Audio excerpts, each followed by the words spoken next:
생명을 살리는 조혈모 세포 기증에 대해 좀 더 자세한 이야기 나눠보겠습니다. 가톨릭 조혈모 세포 은행장이신 김태규 교수님 스튜디오에 나오셨습니다. 교수님 안녕하세요. 예, 안녕하세요. 조혈모 세포 기증 3,000회 달성을 축하드립니다. 예, 제가 너무 기쁘고 벅찹니다. 이 은행장을 오랫동안 맡아오셔서 소감이 더 남다르실 것 같은데 어떠세요? 예, 저희 은행은 서울 이전에 성모병원이 국내에서 최초로 가족 간의 조혈모 세포 은행을 성공을 시켰습니다. 그래서 그 이후에 한 10년 후에 가족 내에서 더 이상 기증자를 찾을 수가 없기 때문에 가톨릭 의과대학 내에서 우리가 1994년에 가톨릭 조혈모 세포 은행을 설립을 하고 지금 현재까지 기증 희망자는 약 8만 명 정도를 모집을 하고 이번에 드디어 그 중에서 3,000명이 실질적으로 기증을 하게 되었습니다. 그래서 2013년도에는 이제 1,000번째 기증자가 있었고 2018년에 2,000번째 기증자가 있었고 올해 3,000번째 기증자라서 저희가 무척 기쁘게 생각을 합니다. 조혈모 세포 기증이 왜 중요한 건가 다시 한번 또 알기 쉽게 설명을 좀 부탁드리겠습니다.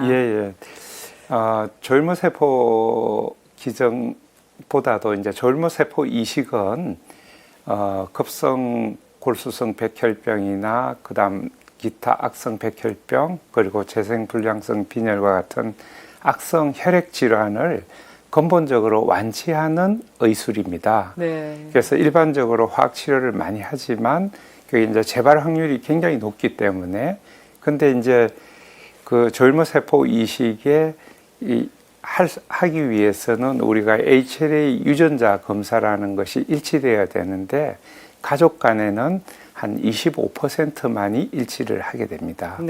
그래서 최근에 이제 형제간이 적기 때문에 일치되는 형제를 찾을 수 없는 상황이 많아서 저희가 많은 사람들에게 순수 기증 희망자를 모집해서 그 기증 희망자들에서 우연히 굉장히 행운으로 건강한 기증자를 찾게 되면 새로운 이제 그 치유의 기회를 갖게 만들어주는 그런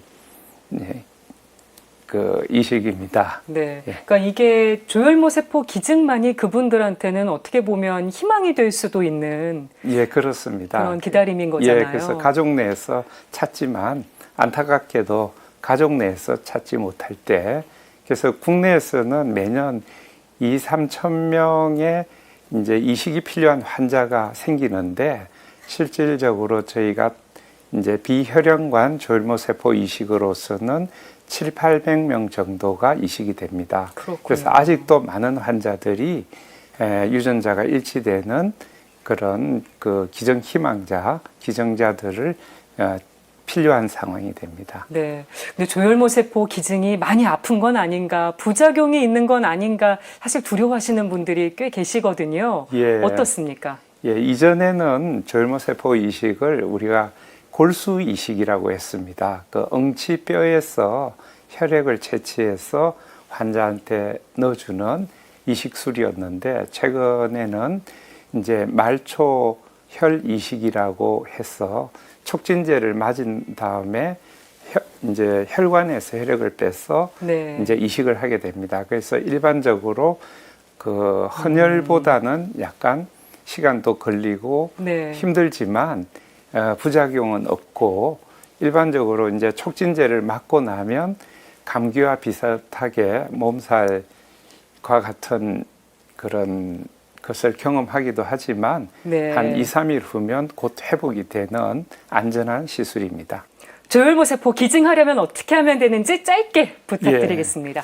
국내는 가톨릭 조혈모 세포 은행을 비롯한 5개의 기증 희망자 등록 기관이 있는데 먼저 기증 상담을 받으신 후에 우리가 그 건강한 분이면 모두 기증이 가능하고 기증 상담을 받으신 후 혈액을 3cc 정도 채취하면 기정 등록이 완료가 됩니다. 그렇군요. 예. 알겠습니다. 이상으로 뉴스 마치겠습니다. 시청해주신 여러분 고맙습니다.